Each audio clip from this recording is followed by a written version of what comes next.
You ask Tiger to solve. This deals with linear equations with one unknown. The final result is x equals -10/73. Let's solve it step by step.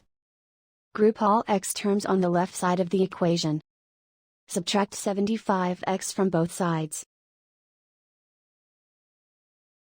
Group like terms. Simplify the arithmetic. Group like terms.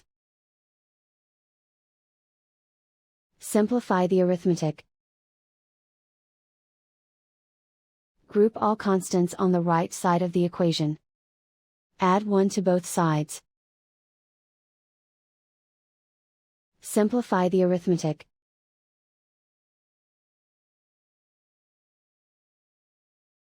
Isolate the x. Divide both sides by -73. Cancel out the negatives. Simplify the fraction. Move the negative sign from the denominator to the numerator.